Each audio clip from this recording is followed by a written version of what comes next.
अऊज़ुबिल्लाहि मिनश्शैतानिर्रजीम बिस्मिल्लाहिर्रहमानिर्रहीम अल्लाहुम्मा सल्लि अला सय्यिदिना व मौलाना मुहम्मदिन व अला आलिहि व सहबिहि व बारिक वसल्लम। Assalamu alaikum wa rahmatullahi wa barakatuh and welcome to Leading the Leader series chapter 3. I'm your host Rabia Shafaq, and today I'm very excited to invite you all the discussions that are going to happen in this series. Leading the leader series के objective को highlight करते हुए मैं इस discussion का आगाज़ करना चाहूँगी। इस सीरीज़ का मकसद बेसिकली ये है कि आका अलैहिस्सलाम के कॉल और फेल से जो भी हमें ज़िंदगी गुजारने के प्रिंसिपल्स मिलते हैं उनको रिवाइव किया जाए और उनको अपनी ज़िंदगी में इम्प्लीमेंट करके एक बेहतरीन इंसान कैसे बना जा सकता है इसको सीखा जाए और एक बेहतरीन इंसान बनने की कोशिश भी की जाए। Because ultimate leader of all the humanity. And indeed the foundation of leadership begins with home. घर हर किस्म की लीडरशिप को डेवलप करवाने का, लीडर्स को बनाने का एक बुनियादी मरकज़ है। और आज जो टॉपिक हम डिस्कस करने जा रहे हैं, it touches every heart, it touches every family and it touches every generation. सीरतुन नबी सल्लल्लाहु अलैहि वसल्लम से तरबियत औलाद का फ़न. And to help us explore this beautiful topic, we have with us Dr. Rakia Raza, who is a visual artist, psychologist, professional art and drama therapist, theatre director and writer as well. Thank you so much for joining us today, ma'am. Thank you. Thank you very much, Rabia. So, starting our journey in this beautiful discussion, I want to highlight a hadith in which Rasulullah sallallahu alaihi wasallam tells us वालिदैन का फ़र्ज़ बनता है या औलाद का हक़ है कि उन्हें एक अच्छा नाम दिया जाए और उनकी अच्छी तरबियत की जाए या उन्हें अच्छे आदाब सिखाए जाएं। और एक दूसरी हदीस में हमें जानने को मिलता है कि आका अलैहिस्सलाम ने फरमाया कि 3 चीज़ें अपने बच्चों को सिखाएं। अल्लाह ताला से मोहब्बत, आका करीम सल्लल्लाहु अलैहि वसल्लम से मोहब्बत और अहले बैत से मोहब्बत। तो अगर हम इसको दौरे हाजिर से कंपेयर करें तो क्या आज की जनरेशन को ये सारी चीज़ें, ये सारी तालीमात, ये सारी मोहब्बतें दी जा रही हैं, ये तरबियत, ये आदाब का सीखना, ये सारी इम्प्लीमेंटेशंस ये उनकी ज़िंदगियों में, उनके मॉरल्स में ऐड की जा रही हैं? और क्या ये पैरामीटर है कि हम सीरतुन नबी सल्लल्लाहु अलैहि वसल्लम को सामने रखते हुए जो उन्होंने गाइडलाइंस दी और उनको फॉलो करते हुए अपनी औलाद की तरबियत में सबसे पहली इनकलकेशंस जो हैं वो इन चीज़ों की करें? Rabia, before we touch that topic कि हम एनालिसिस करें कि आजकल हमारे पेरेंट्स इस तरफ कितना ध्यान दे रहे हैं या वो कितना सीरत की जो भी कॉन्सेप्ट थे वो अपने बच्चों तक ट्रांसफ़र कर रहे हैं, हमें ये देखना बहुत ज़रूरी है कि हम ख़ुद प्रॉफिट सल्लल्लाहु अलैहि वसल्लम की तरबियत, उनके कहे हुए कॉल और उनकी समझाई हुई बातों को परसीव किस तरह से करते हैं।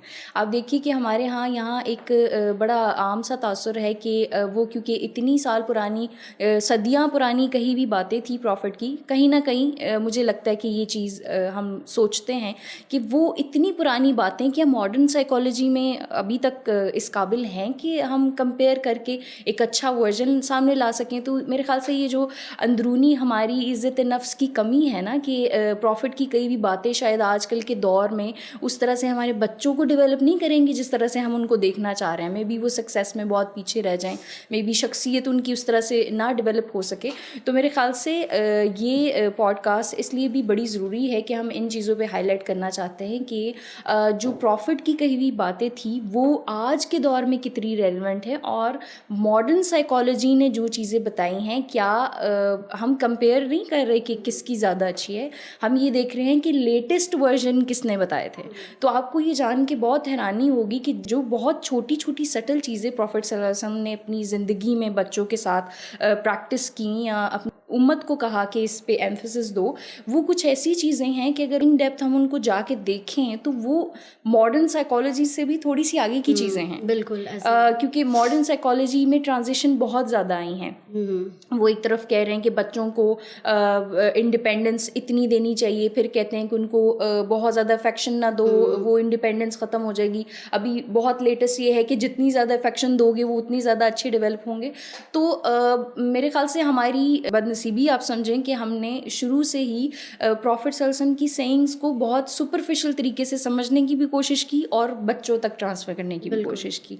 तो मुझे लगता है कि सबसे पहले हमें पेरेंट्स की जो अंडरस्टैंडिंग है ना कि ये क्यों ज़रूरी है, इसकी अंडरलाइन फैक्टर्स क्या क्या थे जो हमने खुद निगलेक्ट किए। हमें सिर्फ ऊपर की चीज़ें हम बच्चों को कर देते हैं कि नमाज़ पढ़ लो, रोज़ा कर लो, ये वो, लेकिन हमने जो प्रॉफिट जैसा चाहते थे कि जिस तरह की इन डेप्थ साइकोलॉजी बच्चों में ट्रांसफ़र हो, हम बदकिस्मती से वो कर नहीं पा रहे क्योंकि हमारा फोकस वो नहीं है। हमें मेथडोलॉजी जो है वो ज़्यादा ट्रैक कर रही है, हमें उसके जो अंडरलाइन फैक्टर्स हैं हम उनको समझ नहीं पा रहे। तो मेरे ख्याल से हम थोड़ा ओवरऑल पर्सपेक्टिव पे बात करें कि जो प्रॉफिट की सेइंग्स थी वो हमें जानकर बहुत हैरत होगी कि जो पेरेंटिंग का कॉन्सेप्ट है वो प्रॉफिट के नज़दीक या उनकी सीरत के मुताबिक वो वन वे नहीं है कि आपके घर बच्चा पैदा हुआ है, सिर्फ उसी की नमू चल रही है, उसी की ग्रोथ की बात हो रही है।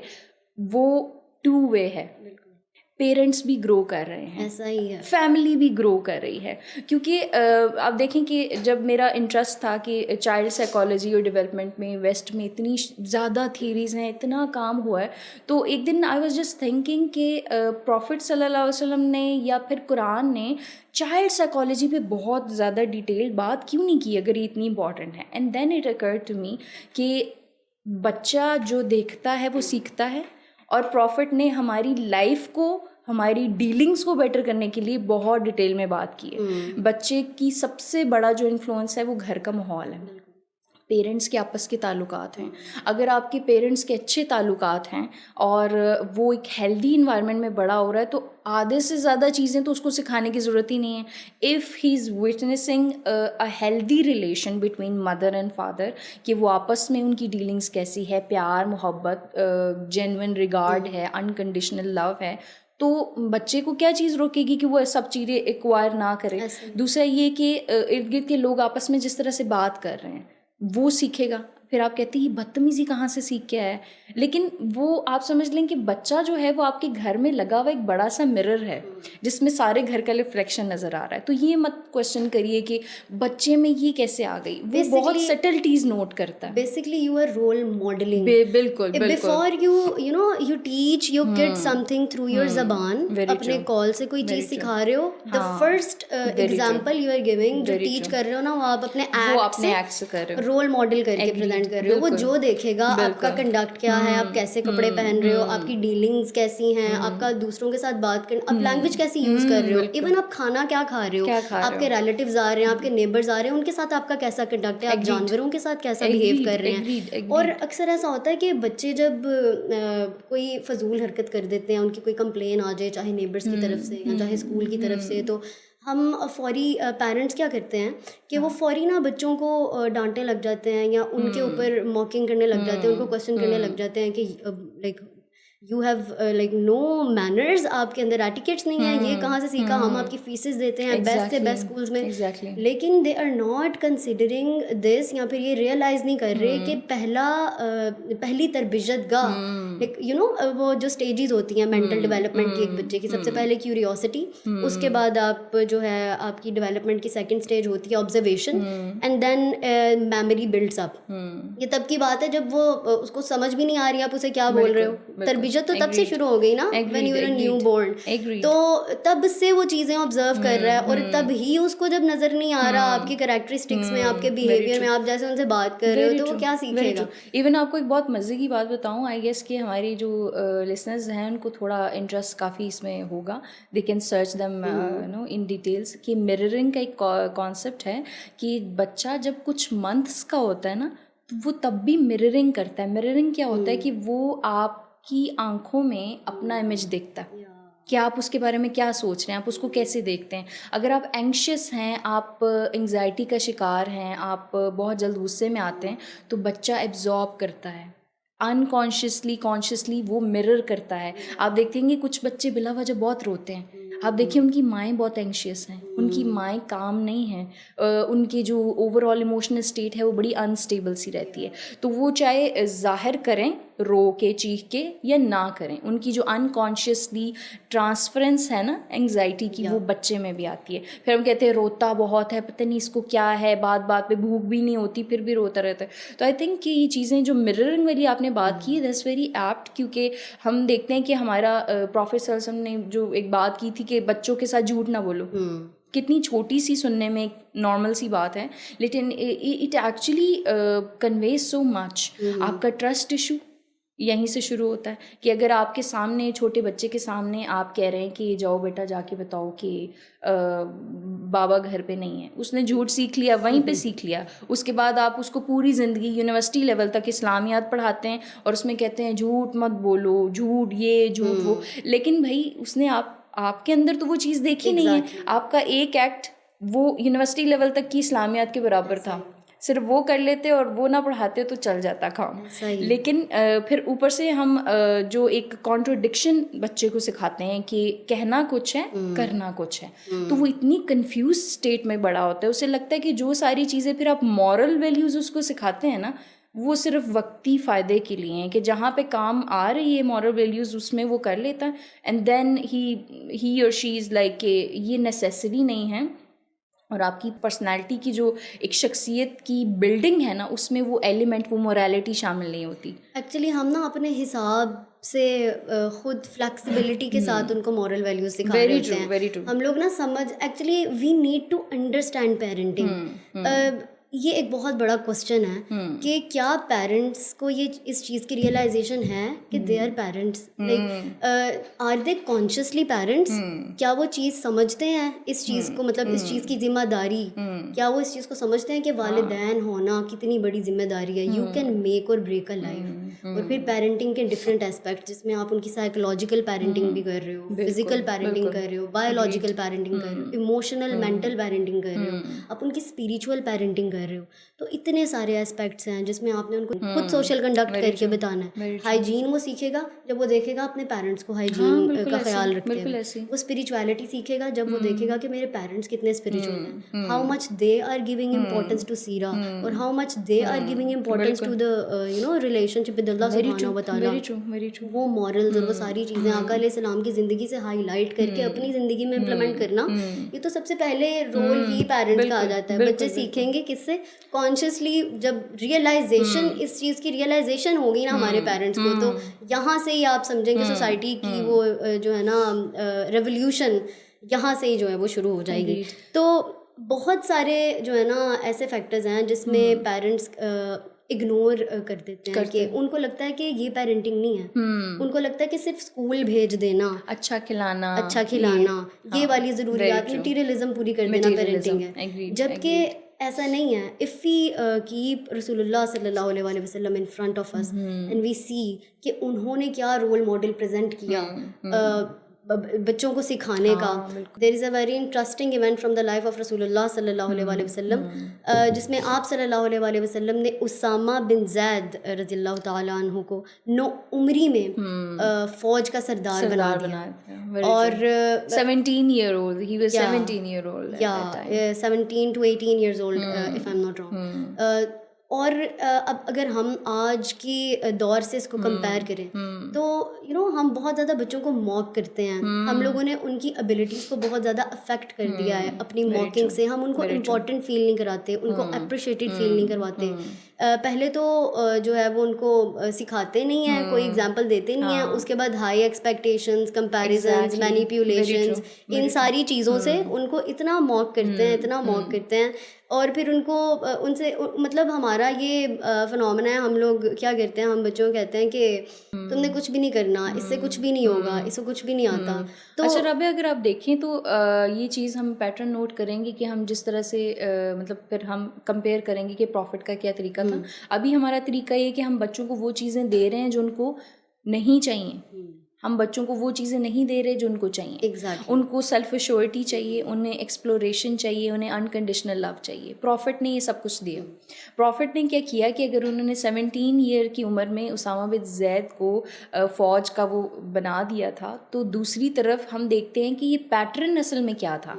जब आप देखें कि एक हदीस है कि हज़रत हुसैन रज़ी अल्लाह तआला अन्हा जब मिट्टी में खेल के आए थे, तो हम अब इमेजिन करें कि आजकल की माएँ किस तरह से रिएक्ट करेंगी। सर से पैर तक कोई मिट्टी में लुथड़ा हुआ आता है तो आप क्या कहेंगे, कहाँ गए थे, ये क्या कर दिया तुम्हें, कितनी दफ़ा मना किया। प्रॉफिट ने हाँ पिटाई लगा देंगे और वो बेचारा इतना डर जाएगा कि दोबारा मिट्टी में जाने के काबिल नहीं रहेगा। लेकिन प्रॉफिट सल्लल्लाहु अलैहि वसल्लम ने क्या किया, मतलब वो जिस हुलिये में आए उन्होंने डांटा नहीं, उन्होंने मजाक और एक लाइट हार्टेड वे में उनको वेलकम किया।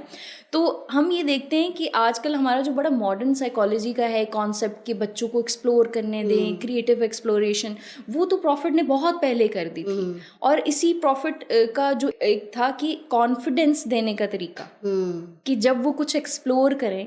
अब देखिए मिट्टी धुल जाती है, लेकिन वो जो ट्रॉमा बेस है ना, लर्निंग, कि मुझे मना किया गया है कुछ भी नई चीज़ ट्राई करने से, वो नहीं धुलती। एग्जैक्टली। ठीक है, तो फिर प्रॉफिट का ये जो तरीका है कि बच्चों को श्योरिटी देनी है एक्सप्लोर करने की, इंडिपेंडेंस होने की। फिर अगर बच्चा उस ट्रैक पे चल रहा है तो कोई बैद नहीं है कि वो 17 साल की उम्र में एक फ़ौज भी संभाल सकता है।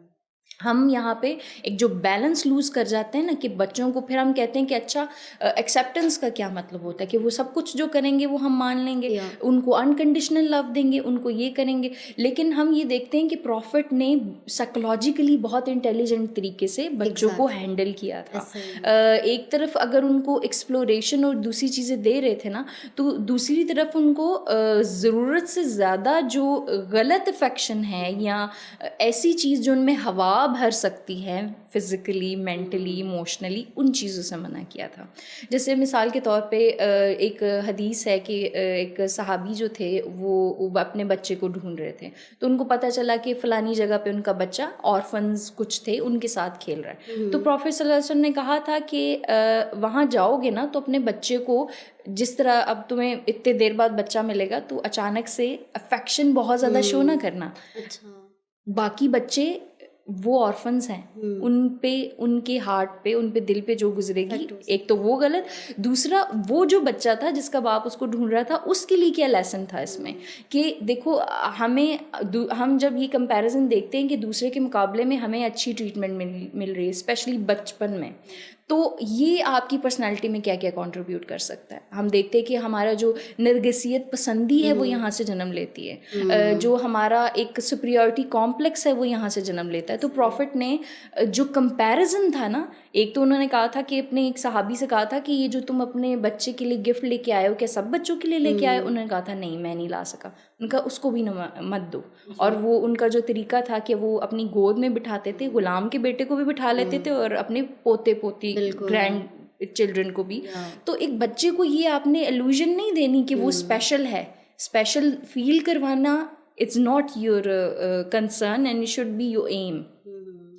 असल में उसको ग्राउंडेड रखना और एक्सेप्टेंस और लव देना, दैट इज़ हाउ प्रॉफिट सल्लल्लाहु अलैहि वसल्लम did it. Exactly, and this is so like amazing that how he has covered each and every Very true. aspect. Very true. अच्छा, हम यही जैसा आपने शुरू में बात की ना कि किस तरह से हम लोग सोचते हैं कि वो बहुत, हमें लगता है कि मॉडर्न प्रॉब्लम्स हो गई हैं अब, वो पता नहीं फिट इन करेंगी अब के नहीं। This is so amazing that how comparison is negated in this वाकया, एंड हाउ लाइक इसमें राइट्स भी जो है वो भी एड्रेस हो रहे हैं, इसमें आपके मॉरल्स एड्रेस हो रहे हैं, इसमें उनको अप्रिशिएट करना, उनको इम्पोर्टेंट फील करवाना, और उसके बाद उनकी तरफ अफेक्शन, मोहब्बत, लेकिन उसको बैलेंस किस तरह से रखना है, ये भी जो है वो एड्रेस हो रहा है। देयर इज़ दिस हदीस इन सही बुखारी इन विच आयशा रज़ी अल्लाह तआला अन्हा सेज़ कि रसूलुल्लाह सल्लल्लाहु अलैहि वसल्लम की खिदमत में कुछ देहाती लोग आए और आका अलैहिस्सलाम ने उनसे पूछा कि क्या आप लोग अपने बच्चों को बोसा देते हैं?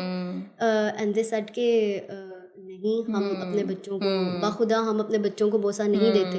तो आका अलैहिस्सलाम रिप्लाइड दैट अल्लाह ताला ने तुम्हारे दिल से रहम निकाल लिया है, तो इसमें मैं क्या कर सकता हूँ। And there is this other हदीस जिसमें रसूलुल्लाह सल्लल्लाहु अलैहि वसल्लम अपने कंधे पे अपने नवासे को लेके he was walking and there is this person, उन्होंने उन्हें देखा और उन्होंने उनके नवासे को मुखातिब करते हुए बोला कि आप कितने खुशकिस्मत हैं, आपकी सवारी कितनी अमेजिंग है। तो उन्होंने बोला कि सवारी ही नहीं, सवार भी बहुत अमेजिंग है ना। तो कैन वी इमेजिन कि कितना ज़्यादा मोटिवेटेड, अप्रिशिएटिव और कितना ब्यूटीफुल उस टाइम उनके नवासे फील कर रहे होंगे ना। तो ये एक एस्पेक्ट बहुत लैक कर रहा है आज के दौर में, हमारी पेरेंटिंग में बहुत लैक कर रहा है कि हम अप्रिशिएट नहीं करते बच्चों को। हम वो वाली मोहब्बत का एक फैक्टर, उनको बैठ के एक दिन बिठा लेना अपने पास और उन्हें बताना, हाँ तुमने उस दिन बहुत अच्छे मॉरल्स के साथ कोई हमारे घर गेस्ट आए तो तुमने बहुत अच्छे से बिहेव किया, तुम्हारा कंडक्ट बहुत अच्छा था,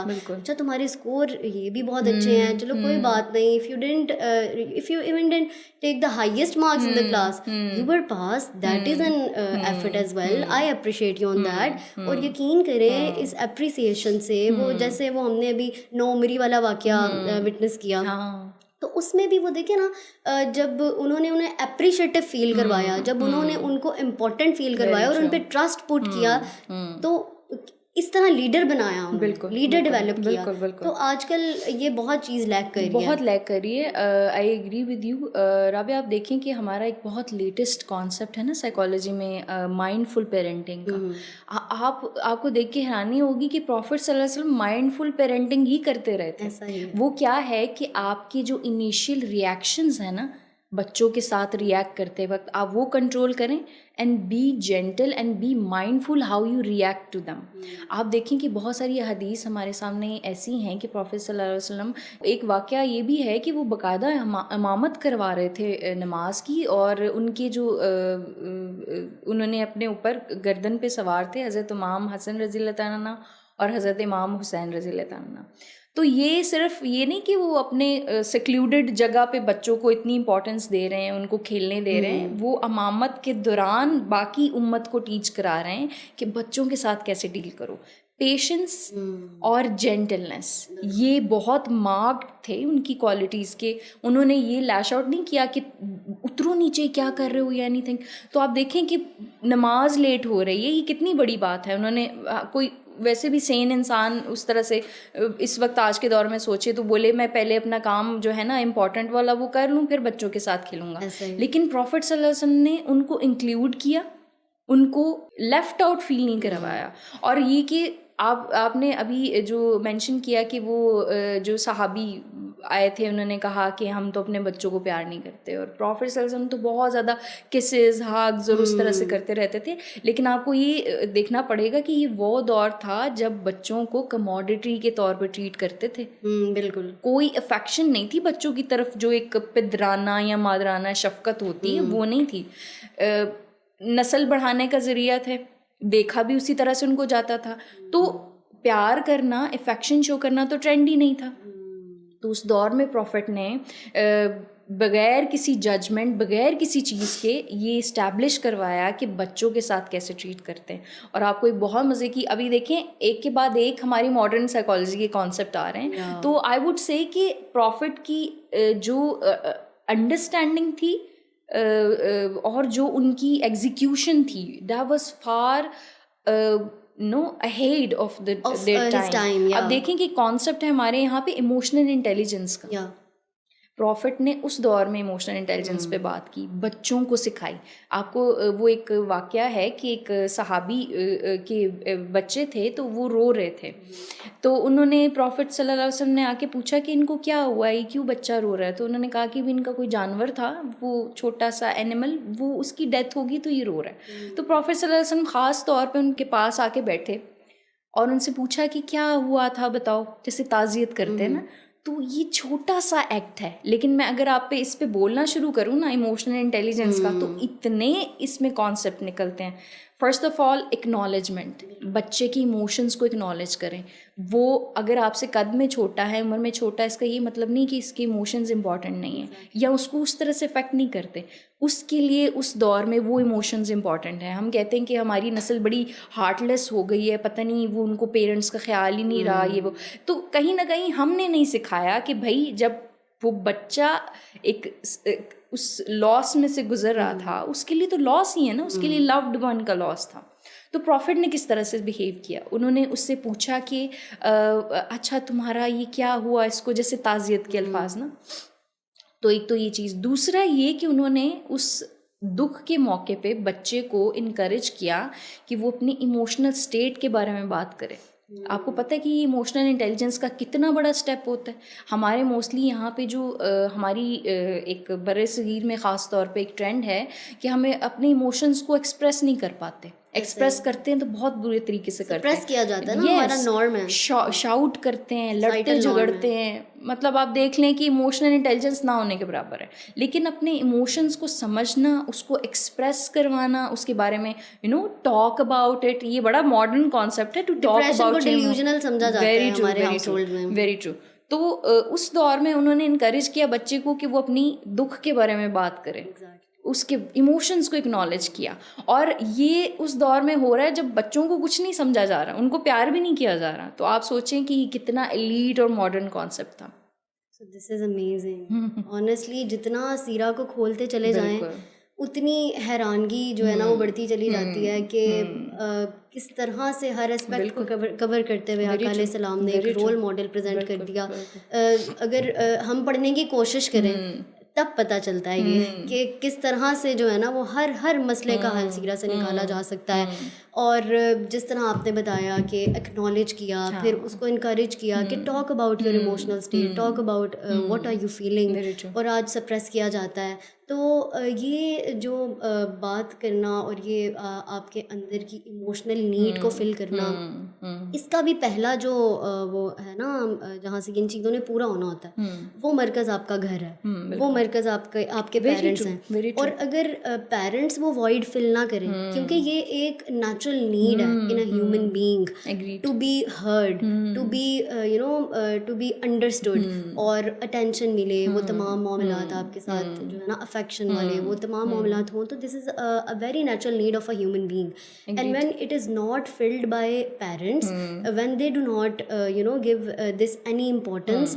और फिर उसकी तरबियत भी नहीं है, उसका अल्लाह ताला से भी उस तरह से ताल्लुक मजबूत नहीं है कि वो उस वॉइड को फिर अल्लाह ताला के ज़रिए फिल कर ले, तो वो फिर डायरेक्शन गलत हो जाती है। उसके बाद वो उस वॉइड को फिल करने के लिए गलत डायरेक्शंस में जा सकता है। Now he is on a edge, और उस यहाँ ये जो है ना वो रास्ता बनता है, ये ज़रिया बन जाता है जो डिस्टर्ब पर्सनालिटीज़ होती हैं, साइकोलॉजिकल डिसऑर्डर्स का, और फिर जो पर्सनालिटी देन वही बात आ गई ना, यू कैन मेक और ब्रेक अ लाइफ। एग्जैक्टली। तो then that life breaks, it breaks, then you can not snatch it, और फिर एक बहुत बड़ी एफर्ट है। Very true. वो फिर आपके हाथ से एक चीज़ निकल गई। तो इट इज़ वेरी इंपॉर्टेंट कि हम अपने बच्चों को बिठाएं, उनसे बैठ के बात करें, और उनको कॉन्शियसली देखें कि ऐसे नहीं कि उनके ऊपर कैमराज लगा दिए हैं और सिर्फ नज़र रखी हुई है क्रिटिकली उनको देखने के लिए, नहीं, बल्कि कंसर्न हो कि उनकी प्रोटेक्शन के लिए, और उनको बिठा के पूछें हाँ कैसा चल रहा है, उनकी सोहबत देखें, वो क्या चीज़ें देख रहे हैं। इवन अगर हम बहुत छोटे बच्चों की बात करें, वो कार्टून्स भी देख रहे हैं ना, तो छोटे छोटे एक्ट जो वो कार्टून्स में देख रहे हैं, इवन वो कार्टून्स उन्होंने पहना क्या हुआ है, उनके कपड़े, उनके बाल, उनके कार्टून्स के अंदर उनके रिलेशनशिप्स, उनकी लैंग्वेजेस, वो सब इतना कुछ मैटर कर रहा होता है। तो ये वो सारी चीज़ें हैं जिनका ख्याल रखने की बहुत ज़्यादा ज़रूरत है। Very true, very true. हमने बीच में एक पॉइंट पे बात की ना कि बच्चों को वो चीज़ हम दे रहे हैं जिसकी उनको ज़रूरत नहीं है असल में, और वो चीज़ नहीं दे पा रहे जिनकी उनको ज़रूरत है। तो आप देखें कि हमारे प्रॉफिट सल्लल्लाहु अलैहि वसल्लम की अगर हम ज़िंदगी देखें तो उनकी कुछ आदत थी बच्चों के साथ इंटरेक्ट करते वक्त जो कि बहुत सिग्निफिकेंट थी। जैसे प्रॉफिट सल्लल्लाहु अलैहि वसल्लम जब भी गुज़रते थे, गली में से जा रहे होते थे, तो बच्चा देखते थे तो उसको सलाम में पहल करते थे। ये एक रिस्पेक्ट देने का तरीका कि हमें तो इससे पता चलता है कि बच्चों को रिस्पेक्ट भी चाहिए होती है, उनकी सेल्फ इस्टीम। अब हम मोटे मोटे वर्ड्स हैं ना उसको इस्तेमाल करने के अब काबिल हुए हैं, हमें तब पता नहीं था कि सेक्ट का क्या मतलब होता है। अब हमारे पास बहुत सारी टर्मिनोलॉजी हैं साइकोलॉजी की जो हम समझ सकते हैं कि अच्छा इससे ये भी होता होगा, इससे ये भी होता होगा। तो एक सिर्फ एक्ट ऑफ जेनरॉसिटी जो है वो बहुत सारी चीज़ों को कवर कर लेता है। तो वो जैसे मैं शुरू में बात कर रही थी कि अगर आपके घर का माहौल अच्छा है ना, तो आधी से ज़्यादा चीज़ें आपको मॉरली सिखाने की ज़रूरत भी नहीं पड़ती, because action far more substantial and effective when it comes to human behaviour. आप जितना वो इंटरेक्शन से सीखते हैं, दूसरी तरह नहीं सीखते। तो दूसरा चीज़ ये कि हम ये भी देखते हैं कि रिस्पेक्ट प्रॉफिट सल्लल्लाहु अलैहि वसल्लम ने अपने बच्चों को और जो दूसरे आम गली के बच्चे थे उनको सबको रिस्पेक्ट से ट्रीट किया। नंबर 2, उन्होंने कभी भी हार्श वर्ड्स या जिसके अंदर स्कोल्डिंग वो ना होने की बराबर थी। जब हज़रत अनस रज़ी अल्लाह ताला अन्हु उनके साथ हमेशा रहे, घर में उनकी खिदमत वगैरह पे मामूर थे, तो उनका कहना है कि कभी एक भी ऐसा मौका नहीं आया जब प्रॉफिट सल्लल्लाहु अलैहि वसल्लम ने मुझे गुस्से में कहा हो कि ये क्या किया तुमने। Not even a single time. मतलब हम अपने जो घर में काम करने वाले बच्चे हैं या वैसे हमारे बच्चे हैं, हम उनको किस तरह से ट्रीट करते हैं, हम ज़रा कंपैरिजन करें अपना। तो मैं इसीलिए कह रही थी कि ये बड़ी मॉडर्न साइकोलॉजी प्रॉफिट सल्लल्लाहु अलैहि वसल्लम हमें सिखा के गए हैं। हमें तो अभी पता भी नहीं है कि इतनी इफेक्शन और इतनी रिस्पेक्ट का असर किस तरह से होगा। हमें यही है कि जब डांटेंगे तो तब असर होगा। हालांकि आप देखें कि एक रूल होता है फॉलो करने का, फॉलोशिप का रूल है कि someone has to love you first. बच्चे आपको क्यों फॉलो करें? they have to love you first, and you have to be someone like कि जो उनको इंस्पायर करे, उनसे मोहब्बत करता हो। they are supposed to just follow your commands or everything।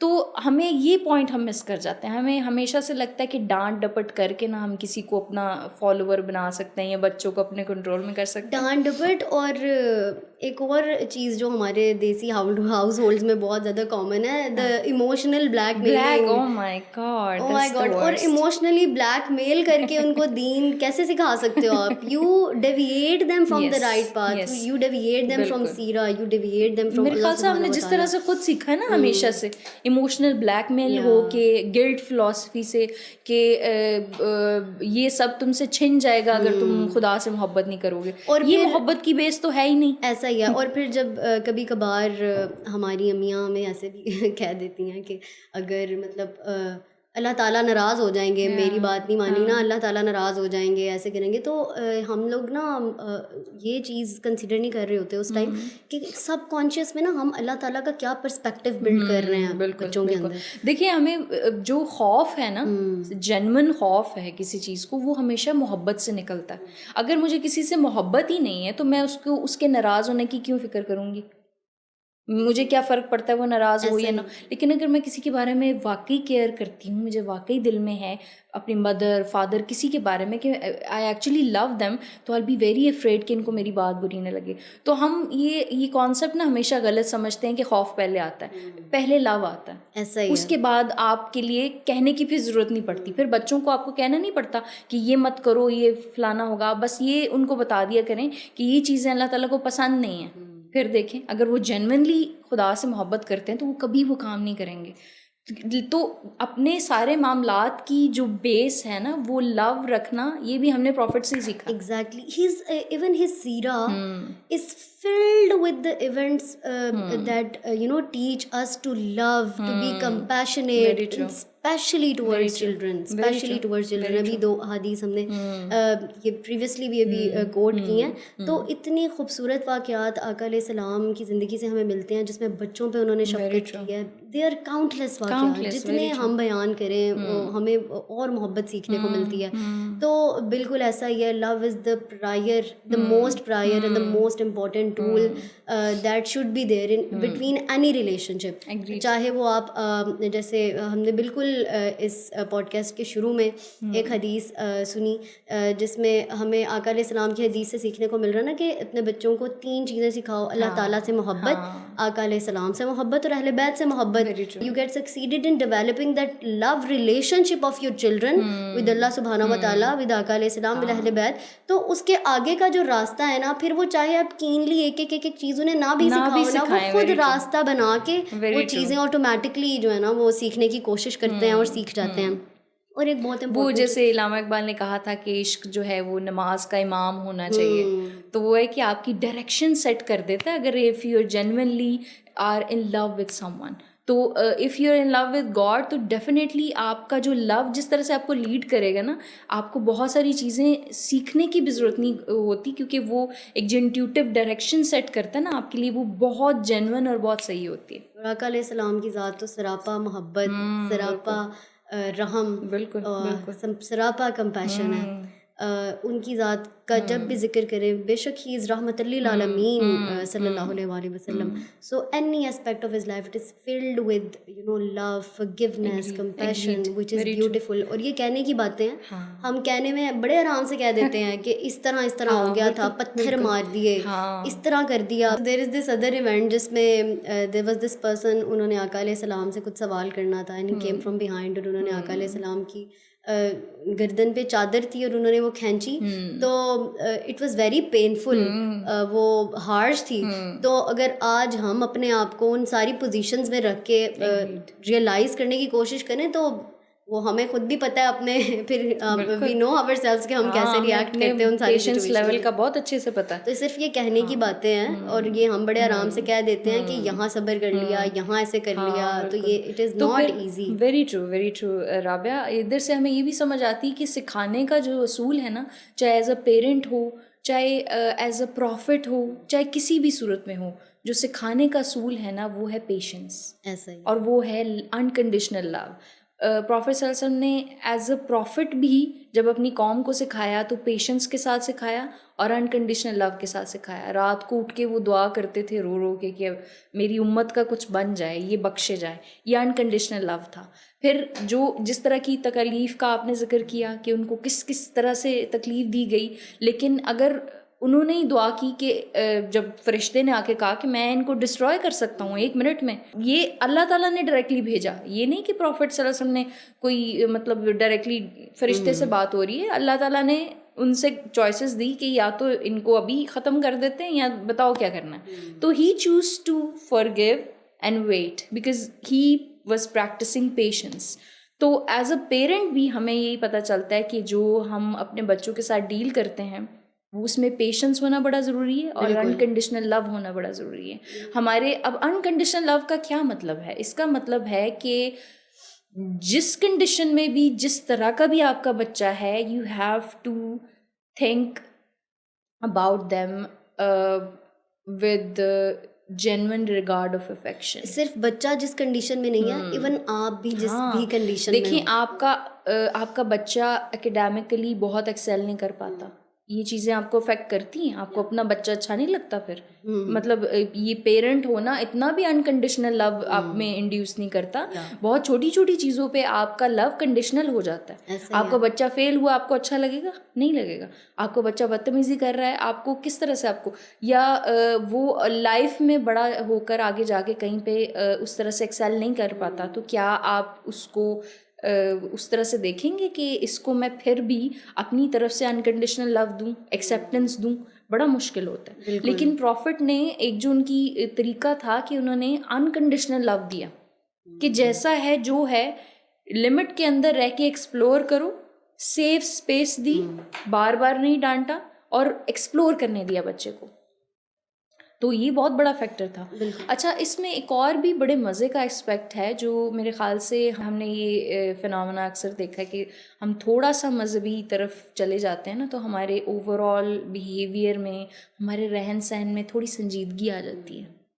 आप देखें उस दौर के, वो दौर जब आखिरी नबी हैं, इतने बड़े पैगंबर हैं, प्रॉफिट सल्लल्लाहु अलैहि वसल्लम ने अपनी जो लाइफ थी जब वो बच्चों के साथ डील करते थे तो उसमें प्लेफुलनेस होती थी। बिल्कुल, वो सीरियस नहीं होके करते थे। वो वाला अपना बड़ी सी वो कुल्ला पहन के नहीं बैठे होते थे कि मैं तो प्रॉफिट थे। तो बहुत विजडम और प्लेफुलनेस, बिल्कुल, और जाके बच्चों के साथ उनके लेवल पे बात कर रहे हैं, उनको कह रहे हैं कि तुम्हारा ये जो बर्ड, इसकी डेथ हुई है, बताओ ये कैसे हुआ, इसको क्या हुआ। बच्चों के साथ मजाक कर रहे हैं, उनको पास बिठा रहे हैं, अफेक्शन शो कर रहे हैं और उनसे फिर क्यूरियोसिटी वाले सवालात पूछते हैं कि अच्छा ये जो है ये बर्ड कैसे बोलता है, फलानी चीज़ क्या है। तो ये हमें इस तरह पता चलता है कि भाई एक है हदीस कि बच्चों के साथ उन्हीं की तरह से खेला करो।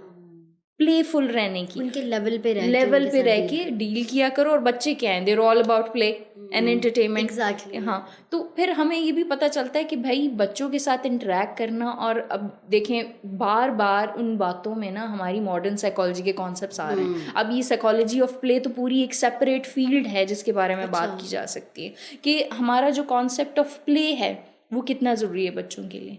बच्चे आम एजुकेशन उसमें प्रोसेस में उतना नहीं सीखते जितना प्ले के दौरान सीखते हैं। आप कभी गौर से बच्चों को देखें जब वो खेल रहे होते हैं, जब वो घर घर खेल रहे होते हैं, डॉक्टर खेल रहे होते हैं, तो वो कैसे डील करते हैं। मज़े की बात ये है कि एक दफ़ा मैं अपनी बहुत छोटी कज़न को देख रही थी और वो टीचर बनी हुई थी और वो बच्चों को पढ़ा रही थी।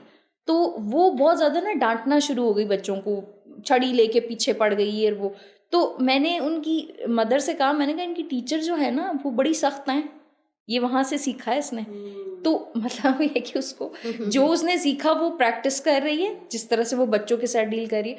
तो बच्चे जो हैं जब वो खेल रहे होते हैं, जैसे अपनी बारी लेने का तरीका, वेट करना, दूसरे बच्चे के साथ लड़ाई होगी उसको हैंडल कैसे करना, चीज़ एक है बंदे दो हैं, डील कैसे करना, निगोशिएशन।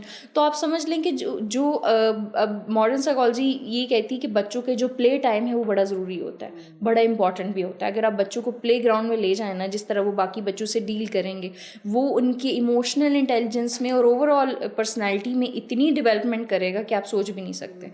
तो फिर हमारे प्रॉफेट सल्लल्लाहु अलैहि वसल्लम ने उनको इनकरेज किया हमें कि बच्चों को स्किल्स सिखाएं, उनको प्लेफुलनेस। तो वो देखें कि अब बहुत ज़रूरी चीज़ें हैं जो हमें लगता है कि एज अ प्रॉफिट उन्होंने कहाँ कही होंगी। वो तो बहुत सीरियस, मतलब एक्सपेक्ट करते हैं ना कि बड़े सीरियस होंगे, ही इज़ ऑल अबाउट कि नमाज पढ़ो, रोज़ा पढ़ो, हम ऐसा सोचते हैं। बट अगर हमें पढ़ना शुरू करें ना तो आप एक के बाद आप हैरान हो जाते हैं कि इस दौर के जो बद्दू थे उनको ये बातें सिखा रहे थे, जिनको जो अपनी बच्चियों को जिंदा गाड़ रहे हैं। ये सारी इंटेलिजेंस, हाँ, ये इमोशनल इंटेलिजेंस, ये फलानी चीज़, ये सारी उनको सिखा के गए हैं, जिनके पल्ले कुछ उस वक्त पड़ा नहीं था, लेकिन शुक्र है कि हमारे तक ये बातें पहुंची हैं। प्लेफुलनेस की ही बात को कंटिन्यू करते हुए कि आका अलैहिस्सलाम ने किस तरह से स्पोर्ट्स को और फिजिकल एक्टिविटीज़ को, एक्स्ट्रा करिकुलर एक्टिविटीज़ को इनकरेज किया। I mean there is this हदीस इन सही मुस्लिम जिसमें बता रहे हैं कि आका अलैहिस्सलाम किस तरह से अप्रिशिएट किया करते थे। और दो स्पोर्ट्स जो हैं वो स्पेशली वहाँ पे मेंशन किए हुए हैं, जिसमें घुड़सवारी है और तीरंदाजी है, कि वो उन प्लेयर्स को यंगस्टर्स के साथ और इवन बच्चों के साथ अटेंड भी करते थे और अप्रिशिएट करते थे। और वो कहते थे कि इनकी फिजिकल डेवलपमेंट में, ग्रोथ में और एक्टिवनेस में जो है ना, ये बहुत ज़्यादा ज़रूरी है बच्चों की इन तमाम नरिशमेंट्स के लिए, इवन सोशल डेवलपमेंट के लिए बहुत ज़्यादा ज़रूरी हैं। अब आप देखिए उन्होंने किस तरह से प्लेफुलनेस को सोशल डेवलपमेंट के साथ रिलेट किया। फिजिकल तो समझ आता है, that's a very sophisticated and elite concept. Exactly. You know, how can a person existing in those times and that era can say that it develops a child's mind socially?